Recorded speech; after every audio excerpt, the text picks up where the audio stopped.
여러분, 우리가 지난 시간까지의 이야기를 다시 좀 살펴보면 부활의 주님께서는 증인의 삶을 살아갈 제자들에게 예루살렘을 떠나지 말고, 그러니까 예배의 자리를 떠나지 말고 아버지께서 약속하신 성령으로 세례를 받으라고 말씀하시면서 너희가 성령을 받아야지만 성령의 권능으로 예루살렘과 온 유대와 사마리아 땅끝까지 이르러 변화된 삶, 사도행전의 삶, 증인의 삶을 살아갈 수 있다라고 말씀하셨습니다.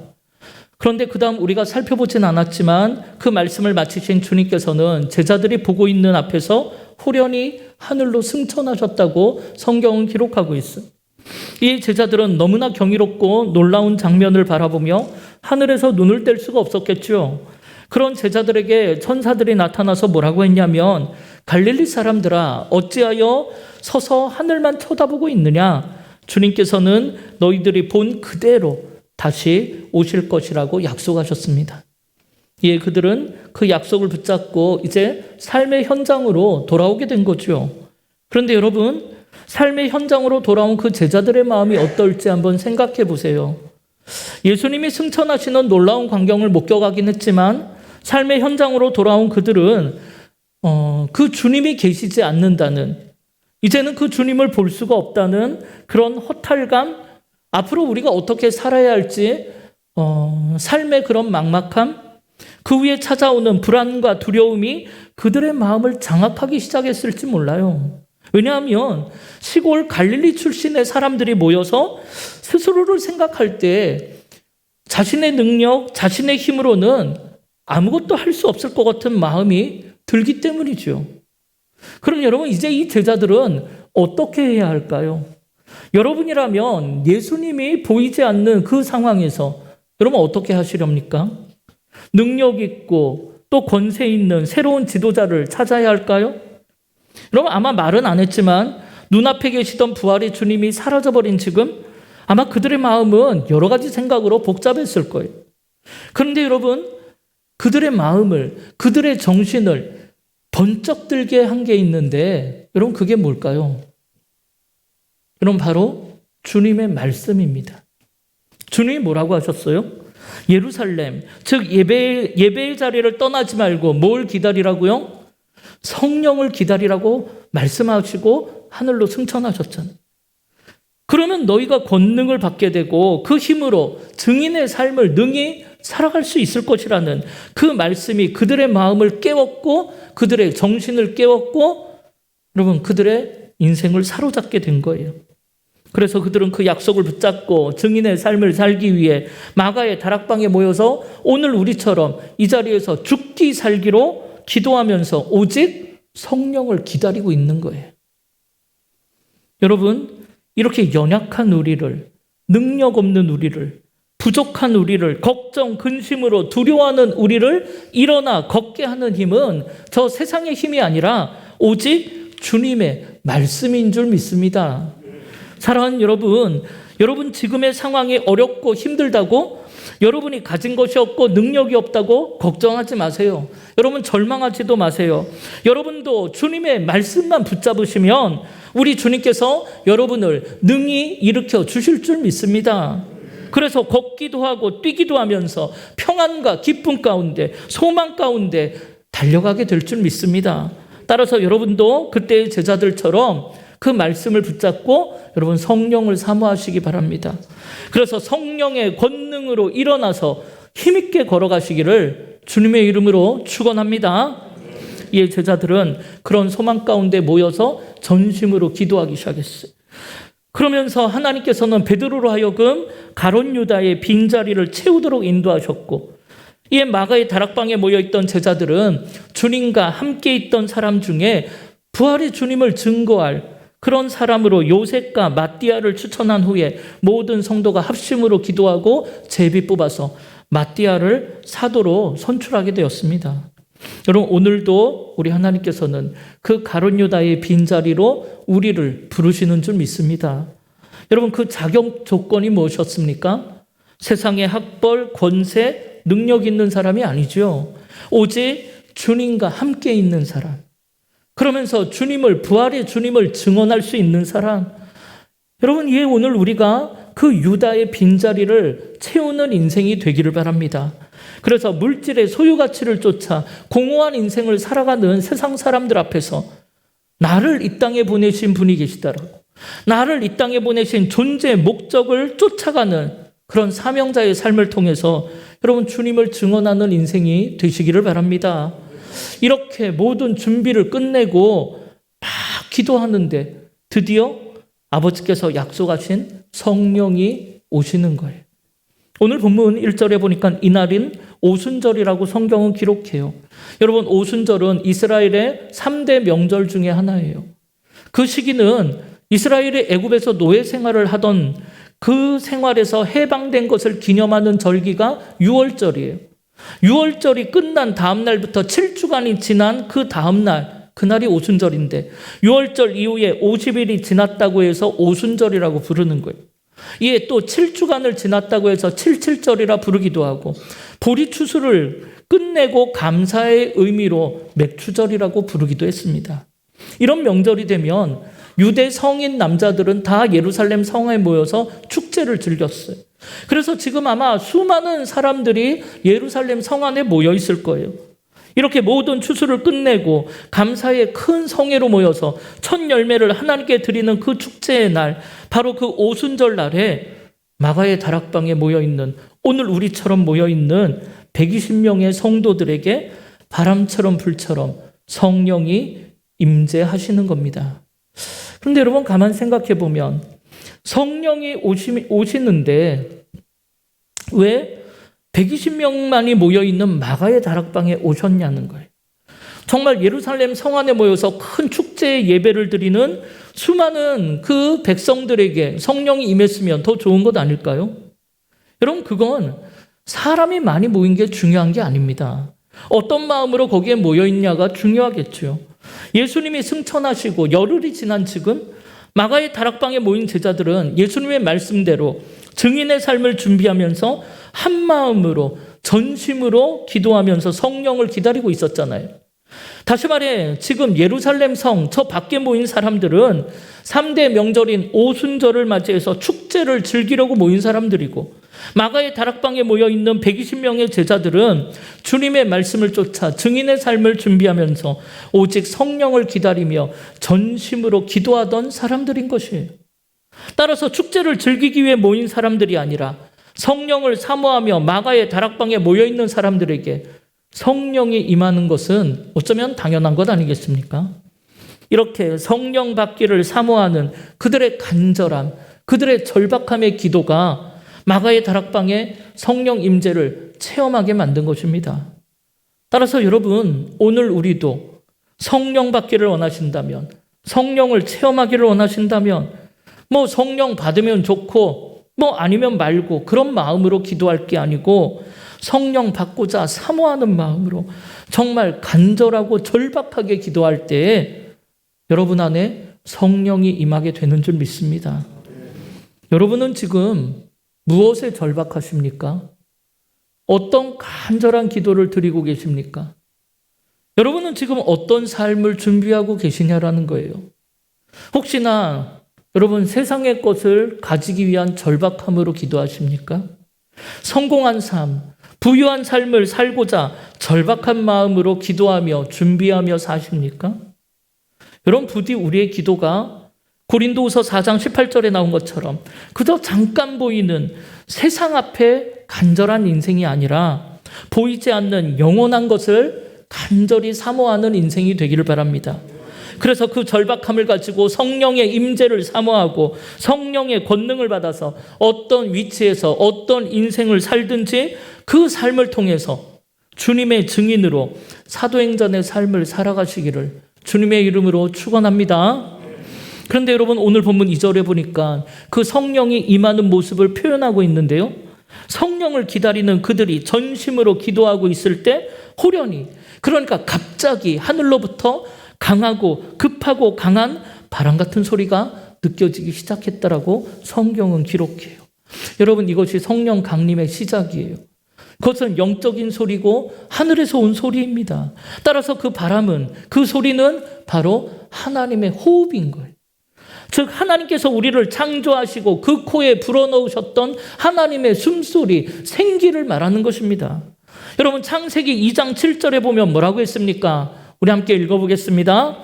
여호와 하나님이 땅의 흙으로 사람을 지으시고 생기를 그 코에 불어넣으시니 사람이 생명이 되니라. 아멘. 여러분 하나님이 흙으로 사람을 지으시고 그 코에 생기를 불어넣으시니까 그 사람이 생명, 살아있는 영이 되었다라는 거예요. 여러분 우리 안엔 그런 하나님의 호흡이 있는 것입니다. 그런데 이 호흡이 끊어진 사람이 너무나 많아요. 그러니까 육신의 호흡만 하고 있는 거예요. 그래서 하나님의 생기, 성령이 오셔야 다시 하나님의 숨소리, 하나님의 호흡이 시작되는 거예요. 그래야 우리의 마음이 편안해지는 겁니다. 여러분 이런 생기는 구약에 여러 번 나와요. 그 중에도 여러분이 잘 아시는 에스겔 골짜기에 마른 뼈들이 살아나는 그 환상이 대표적인 모습이에요. 여러분 에스겔 37장 5절도 한번 읽어보겠습니다. 주 여호와께서 이 뼈들에게 이같이 말씀하시기를 내가 생기를 너희에게 들어가게 하리니 너희가 살아나리라. 아멘. 여러분 죽어있는 우리를 살아나게 하는 생기, 우리를 회복시키는 생기, 이것이 바로 성령의 바람인 거예요. 따라서 성령의 바람은 일반적인 바람이 아니에요. 하나님의 호흡이고 하나님이 주신 생기예요. 그리고 그 생기가 성령의 바람이 되어서 제자들이 앉아있던 이 마가의 다락방 안에 가득 찼다라고 합니다. 그래서 그 바람으로 인해 그 안에 있던 한숨 섞인 답답한 채취들이 모두가 싹 사라지고 새로운 숨결, 새 생명의 기운이 이 온 방 안에 가득 찼다라는 거예요. 그럼 여러분은 이런 성령의 바람, 이 생기를 느껴보신 적이 있습니까? 여러분 이건 급하고 강한 바람 소리를 들었냐라는 걸 묻는 게 아니에요. 답답한 상황 속에서 절망 가운데 모든 걸 포기하고 힘이 없어 쓰러져 있는 나를 다시 살게 하는 놀라운 하나님의 은혜를 경험한 적이 있냐라는 걸 묻는 거예요. 여러분 이는 세상의 모든 걱정과 근심을 잊어버리게 하는 마치 하나님 품에 꼭 안긴 듯한 고향의 바람이에요. 내 삶의 무게를, 인생의 무게를 가볍게 해주는 시원한 바람인 것입니다. 그 바람이 오늘 우리를 샬롬이라는 그 평안 가운데로 인도해 줄 것이며 그 에스겔 골짜기에서 마른 뼈가 살아나듯이 오늘 쓰러진 나를 다시 일으켜 살리는 줄 믿습니다. 여러분 예수님을 머리로만 믿지 마세요. 성경 지식이나 철학으로 배우려고 하지 마십시오. 그러면 그런 사람에겐 마음에 진정한 평안이 없어요. 감사도 없고 기쁨이 없습니다.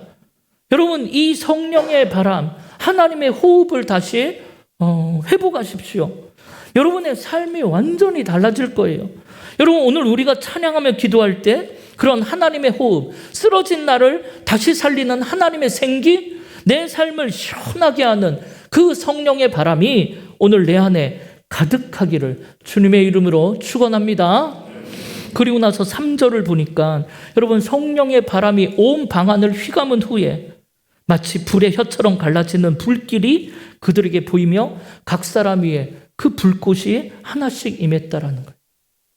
이렇게 우리를 살게 하는 성령의 바람이 불기 시작하면 여러분 우리의 마음은 불에 타는 듯처럼 뜨거워지는 거예요. 이는 세상에 물들은 우리의 더러움을 태우기 때문입니다. 이는 세상 앞에 쩔쩔매며 나는 가진 게 없어서, 나는 능력이 없어서 아무것도 안 된다고, 해도 안 된다고 우리를 주저앉게 만드는 더러운 악한 것들을 소멸시키는 권능의 불길인 거예요.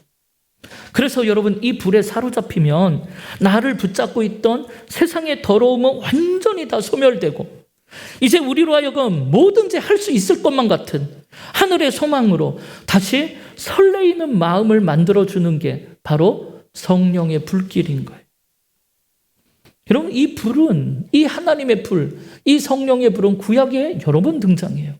그 중에 대표적인 게 출애굽기 3장에 나오는 모세에게 나타났던 불이에요.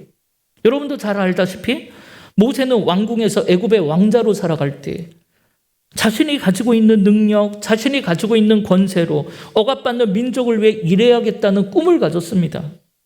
그런데 여러분 그때 그 모세가 가졌던 그 꿈과 열정은 자신의 능력을 장작 삼아 태운 불꽃이었어요.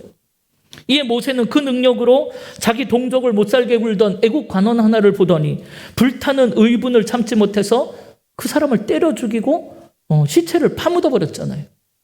그러나 그 일은 곧 들통이 났고 그렇게 민족을 향해 자신을 불태웠던 인생은 하루 만에 꺼져버렸어요. 한 줌의 재가 돼버렸어요. 그리고 그 재는 바람에 날려 40년 동안 광야로 도망가서 살인자의 모습으로 좌절과 고통 가운데 숨어 지낼 수밖에 없게 되었습니다. 그렇다면 여러분, 그때 우리 하나님은 과연 뭘 하고 계셨을까요? 여러분, 우리 하나님은 그런 모세의 모습을 지켜보시며 그냥 침묵하고 계셨어요. 왜요? 지금 모세가 꾸는 그 꿈은 철저히 하나님의 배제된 꿈이니까요. 그냥 자신이 혼자 계획하고 자신의 능력으로 자기가 자기 인생의 운전대를 붙잡고 달려가는 그런 꿈이니까요. 그 꿈에는 하나님이 개입하실 틈이 없잖아요. 그러니까 그냥 지켜보실 수밖에 없죠. 여러분, 이렇게 하나님이 없는 꿈, 이건 그냥 잠깐 보이다가 사라지는 신기루와 같은 꿈이에요. 일장춘몽이죠. 따라서 여러분, 진짜 꿈은 내 안에서 나오는 게 아닙니다.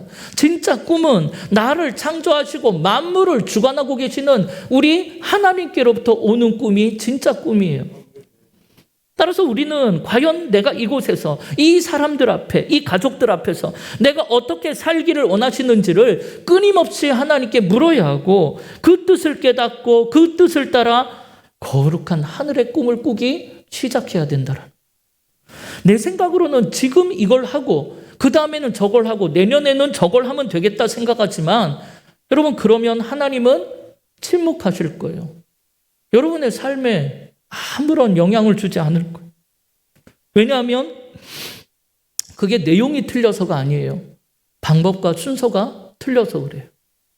거기에는 하나님과 함께 계획하고 하나님과 함께 준비하고 하나님과 함께 일하는 것이 없기 때문입니다. 그저 내 생각대로 계획하고 내가 계획한 대로 준비하고 하나님 보고 내가 이렇게 열심히 준비했으니까 이걸 성공하게 해달라고 도와달라고 하는 삶에는 우리 하나님은 침묵하실 거예요. 그럼 우리는 생각하죠. 아니, 내가 이렇게 선한 일을 계획하고 이게 너무나 좋은 계획인데 내가 그러고 이렇게 정직하고 성실하게 내가 열심히 준비했는데 왜 우리 하나님은 도와주지 않느냐고 답답해하죠. 여러분, 하나님은 더 답답해 하실 겁니다. 여러분, 모세가 그런 답답한 삶을 살고 있는 거잖아요. 그것도 40년 동안 광야에 숨어서 당시에 가장 천한 직업인 목동으로 살면서 그러다가 모든 꿈을 다 잃어버렸죠. 힘없는 80세 노인이 되었어요. 그런데 그때 어느 날 하나님이 모세를 찾아오시잖아요. 그리고 그를 활활 타오르는 떨기나무 불꽃 가운데로 부르시는 겁니다. 여러분, 그 지역에서 떨기나무는 특별한 나무가 아니에요. 그 지역에 흔히 있는 그냥 별 볼 일 없는 평범한 나무예요.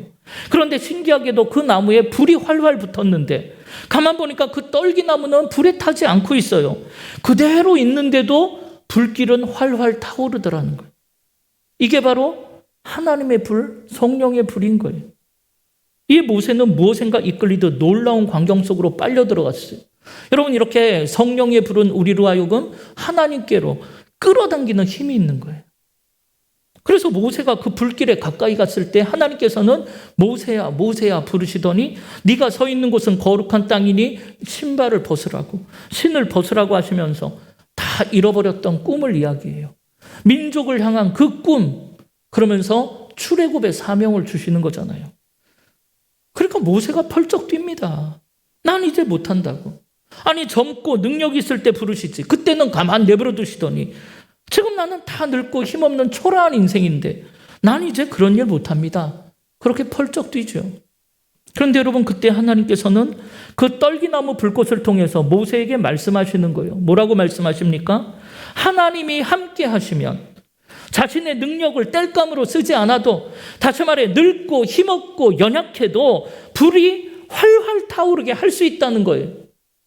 지금 이 떨기나무가 스스로를 태우지 않아도 나무와 상관없이 불이 타오르는 것처럼요.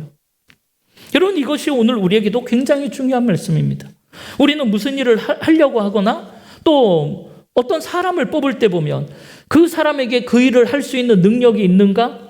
그 사람에게 불태울 만한 재료가 있는가를 찾아봐요. 똑똑하다던가, 학벌이 좋다던가, 능력이 있다던가, 아니면 리더십이나 통찰력이 좋다던가. 그러나 여러분, 실제 우리를 쓰시려는 하나님께서는 그런 기준으로 사람을 쓰시지 않더라는 거예요. 여러분, 하나님께서 모세를 쓰시려고 했을 때 그에게 가장 먼저 훈련시킨 게 뭡니까? 세상의 것을 내려놓는 훈련을 시켜요. 그걸 스스로 못 내려놓으니까 강제로 내려놓게 만들어요. 스스로 태울 만한 재료가 있다고 생각하고 그걸 붙잡고 있는 한 그를 안 쓰시겠다는 거예요. 다시 말해 자기의 능력을 믿고 하나님 없이 살아가는 인생은 안 쓰겠다는 거예요. 그럼 그런 인생은 세상 사람들하고 똑같은 기준으로 경쟁을 해야 돼요. 그러면 그보다 더 큰 능력을 가진 사람, 더 큰 물질과 조직력을 가진 사람 앞에서는 이길 수가 없는 거예요. 그래서 하나님은 가장 볼품없는 흔하디 흔한 이 떨기나무 하나를 택하셔서 거기에 불을 붙이시고, 하나님이 쓰시고자 하면 그 나무를 태우지 않아도 불을 내실 수 있고 그 불은 영원히 꺼지지 않고 활활 타오르게 할 수 있다는 것을 모세에게 보여주고 계신 거예요. 그럼 예수님의 제자들도 자신의 힘과 능력으로 하나님 나라를 건설하고자 했을 때, 그 꿈을 꿨을 때는 결국 그 불은 다 꺼져버리고 모두가 다 도망가 버리지 않았습니까? 사도 바울도 내게 있는 학벌, 내게 있는 능력으로 하나님을 위해 살겠다라고 했을 때는 그의 인생은 미움과 분노뿐이었어요. 평안과 기쁨이 없는 인생이었잖아요. 그러나 다메섹으로 가는 길에 부활의 주님 만나고 성령으로 충만해지니까 세상에 자랑하던 것 다 내려놓게 되고 그래도 놀라운 일을 이루어내는 인생이 됐잖아요. 사람은 외모를 취하지만 우리 하나님은 중심을 보시니까요. 그런데 지금 우리는 얼마나 하나님과 반대 기준으로 살아가는지 모릅니다. 꿈을 향해 달려갈 때, 뭔가 일을 하고자 할 때 우리는 세상에 능력이 있어야 불길이 타오른다고 생각하고 그런 세상의 스펙을 가지려고 세상으로만 달려가잖아요. 하나님께로 달려가는 사람이 없습니다. 물론 우리들의 능력, 인맥, 권세, 물질, 이게 필요 없다는 이야기는 아니에요. 그러나 중요한 건 결코 그런 세상의 능력이 우리 인생의 불꽃을 유지시키는 것은 아니라는 거예요. 떨기나무는 자기 자신을 태우지 않아도 불이 활활 타오르고 있어요. 따라서 중요한 거는 세상의 능력이 아니라 그 불을 일으키시고 그 불을 활활 타오르게 하시는 하나님께 달려있다는 걸 이야기하는 거예요. 따라서 우리는 하나님께 묻고 또 물어야 합니다. 하나님을 의지함으로 일해야 돼요. 그래서 링컨 대통령이 기도한 것처럼 하나님이 내 편이 되셔서 이 일을 해결하고자 기도하는 것이 아니고 내가 하나님 편에 서게 해달라고 기도하는 인생이라면 약해도 쓰임받을 수 있다는 거예요. 그러니까 여러분 걱정하실 필요 없어요. 주눅들 필요도 없고 쩔쩔맬 필요도 없어요. 하나님께 가면 되는 거예요. 따라서 우리는 그저 하나님이 일하시는 통로로 흔하디 흔한 떨기나무가 되어서 하나님이 원하시는 곳에 뿌리를 내리고 묵묵히 믿음으로 서 있으면 되는 거예요. 그러면 하나님의 능력이 그곳에 불을 붙여주시고 그 불이 활활 타오르게 만들어주실 겁니다. 예, 하나님께서는 모세에게 신을 벗으라고 하심으로 그전에는 너의 생각, 너의 계획대로 걸어갔지만 성령의 불길에 사로잡히면 너의 생각의 신을 벗고 성령이 인도하는 대로 가면 된다는 거예요. 그런데 여러분 그때 주의할 게 있어요. 성령의 인도하심을 따라가는데 여러분 나무가 타지 않고 불이 활활 타오르는 떨기나무 사건처럼 오순절 성령 강림 사건처럼 그런 신비한 기적 같은 현상을 따라가지 말아야 돼요. 신비로운 현상에 주목하지 마십시오. 여러분 우리에게 성령이 임하실 때 오순절 마가의 다락방처럼 급하고 강한 바람 같은 소리를 들었느냐? 불의 혀처럼 갈라지는 뜨거운 불길을 느꼈느냐? 1만 볼트에 감전된 것 같은 신비로운 체험을 했느냐? 여러분 이런 것을 따라가는 건 지극히 어리석은 거예요. 성령 강림의 현상은 지극히 주관적이고 개인적인 경험이니까 우리 각자의 신앙 체질과 영적인 상태에 따라 다 달라요. 그래서 어떤 사람에게는 용광로의 뜨거운 불처럼 임할 수도 있고 어떤 사람에게는 태풍 같은 강한 바람으로 임할 수도 있고 반면에 어떤 사람에게는 새벽의 적막함보다 훨씬 더 고요한 말씀의 깊은 깨달음으로 성령이 임할 수도 있다는 거예요. 이렇게 우리 각자의 체험은 달라요. 그렇지만 내가 정말 성령의 역사를 체험했다면 우리에게 나타나는, 모두에게 나타나는 공통적인 모습이 있어요. 그것은 바로 십자가의 은혜가 깨달아지는 거예요. 십자가의 주님을 깊이 만나게 되는 거예요. 그러면 그 주님이 아파하고 절망하고 두려워하던 내 속사람을 회복시킵니다. 그리고 성령의 권능으로 세상의 소유가치를 따라가는 삶이 아니라 나를 이 땅에 보내신, 나를 이 가정에 보내신 존재 목적, 즉 사명을 따라가는 거듭난 삶으로 변화시켜서 그곳에서 증인의 삶을 살아가게 만들어준다는 거예요. 이를 위해 성령은 우리를 하나님께로, 주님께로 인도해 주실 것이고 주님의 말씀을 생각나게 하시고 깨닫게 하신다라고 말씀하셨잖아요. 이렇게 성령은 신비한 기적의 체험이 아니라 말씀을 깨닫는 능력이 성령인 것입니다. 그런데 많은 사람들이 신앙생활하면서 말씀 중심의 삶이 왜 중요한지를 잘 모르고 살아요. 그래서 자꾸만 신비로운 현상을 쫓아가고 신앙의 관습을 쫓아가기도 하고 심지어 무당, 굿하며 점치는 무속신앙을 쫓아가기도 해요. 그러나 여러분, 어떤 순간에도 말씀 중심의 신앙으로 살아야만 흔들림이 없는 겁니다. 왜냐하면 우리 하나님은 말씀이시기 때문에 그래요. 여러분, 초대교회에 병 고치는 기적들이 정말 많이 일어났지만 그 어느 누구도 그것을 전도의 도구로 삼아 병 고치는 사역을 주 사역으로 삼았던 제자가 한 명도 없어요. 여러분, 사도 바울도 천국을 보고 왔지만 그런 체험을 전도의 도구로 삼은 적이 한 번도 없어요. 이에 주님께서는 그런 기적과 환상에 미혹되어 살지 말고 예수님의 말씀을 듣고 깨닫고 그 말씀에 순종하는 삶을 사는 게 중요하다고 말씀하세요. 그래서 다데오 유다가 주님의 이 영광, 이 놀라운 기적의 역사를 세상 사람들에게 보여주면 그들이 다 믿지 않겠냐? 그게 더 좋지 않겠냐고 주님한테 건의하니까 주님이 뭐라고 하십니까? 요한복음 14장 22절에서 24절을 함께 읽어보겠습니다. 가룟신 아닌 유다가 이르되 주여 어찌하여 자기를 우리에게는 나타내시고 세상에는 아니하려 하시나이까? 예수께서 대답하여 이르시되 사람이 나를 사랑하면 내 말을 지키리니 내 아버지께서 그를 사랑하실 것이요 우리가 그에게 가서 거처를 그와 함께 하리라. 나를 사랑하지 아니하는 자는 내 말을 지키지 아니하나니 너희가 듣는 말은 내 말이 아니요 나를 보내신 아버지의 말씀이니라. 아멘.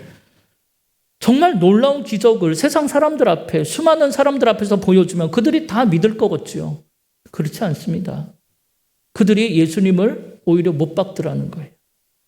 이래서 주님께서는 기적과 신비로운 환상에 미혹되지 말고 오직 주님의 말씀, 아버지의 말씀을 깨닫고 그 말씀에 순종하는 삶을 사는 게 중요하다고 말씀하시잖아요.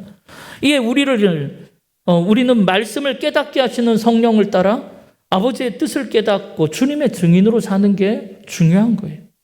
이렇게 교회는 성령 받은 사람들의 모임입니다.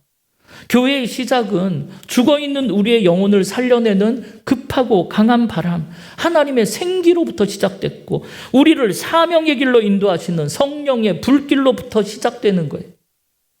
이렇게 바람처럼 불처럼 임재하신 성령의 역사는 마가의 다락방에 모여있던 약하고 겁 많고 능력 없고 무기력한 제자들을 완전히 회복시켰고 그들은 그런 성령의 권능으로 하나님의 강한 용사가 되어서 땅끝까지 이르러 주님의 증인이 되었던 것입니다. 사랑하는 여러분, 그때 오순절 마가의 다락방에 임하셨던 성령은 다시 하늘로 올라가시지 않고 지금도 우리 안에 동일하게 역사하시는 줄 믿습니다. 그리고 그때 주님의 말씀 또한 변함이 없는 줄 믿습니다. 여러분, 변한 건 우리뿐이에요. 따라서 우리가 다시 믿음으로 힘을 다해 기도하기 시작하면 여러분, 우리 안에 성령의 바람이 다시 불어오는 줄 믿습니다. 그러면 오늘 우리도 얼마든지 증인의 삶, 사도행전의 삶을 살아갈 수가 있고, 그때 세상을 변화시킨 그 120명처럼 오늘 이 자리에 있는 우리만으로도 세상은 변화될 것이고 구원의 역사는 일어날 것입니다. 예, 이번 한 주간 여러분 성령을 사모하시기 바라요. 간절히 사모하십시오.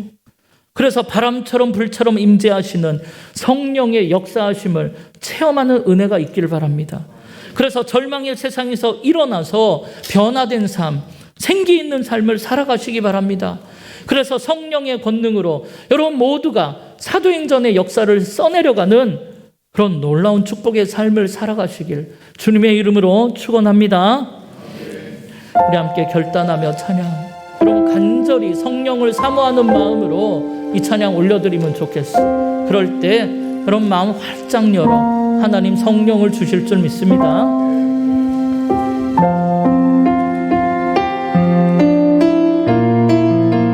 우리 함께 고백합시다. 지금 이곳에 임하소서. 지금 이곳에 임하소서. 성령의 불로, 성령의 불로 가득 채우소서. 갈급한 내 맘에 찾아오셔서 주의 성령으로 우리 다시 한번 고백합시다. 지금 이곳에 임하소서. 성령의 불로 가득 채우소서. 갈급한 내 맘에 찾아오셔서 주의 성령으로 채워주소서. 흔들리지 않는 믿음 주소서. 낭망하지 않는 믿음, 자백하는 마음 내주소서. 내 안에 주님, 우리 다시 한번 처음부터 고백합시다. 지금 이곳에 임하소서. 지금 이곳에 임하소서. 성령의 불로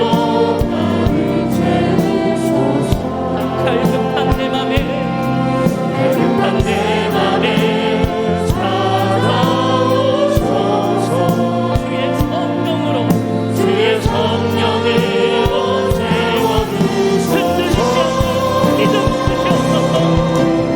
흔들리지 않는 믿음 주소서. 낭망하지 않는 믿음,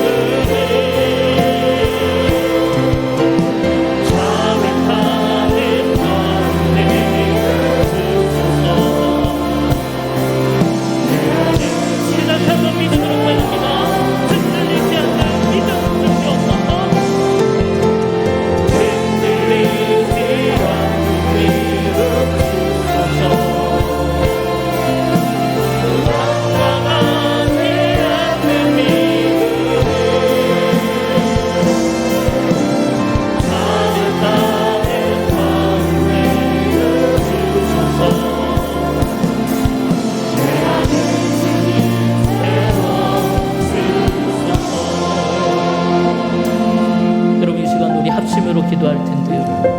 여러분 낭망하지 마십시오. 여러분 가진 것이 없다고, 배운 것이 없다고, 지금 너무나 어렵다고 절망하지 마십시오. 여러분 성령이 오시면 됩니다. 아멘. 여러분 성령의 권능으로 여러분 다시 일어날 수 있습니다. 하나님의 호흡, 그 생기가, 성령의 바람이 여러분을 다시 숨쉬게 하고 살게 만들어 줄 거예요. 여러분 성령의 불길에 사로잡히면 여러분 다시 꿈꾸게 될 겁니다. 여러분 이 시간 하나님 그런 성령, 그런 바람처럼 불처럼 임재하시는 성령으로 하나님 생기 있는 인생 살게 해달라고, 꿈꾸는 인생 살게 해달라고, 증인의 삶 살게 해달라고 주의 이름을 한번 부르며 합심으로 기도하겠습니다.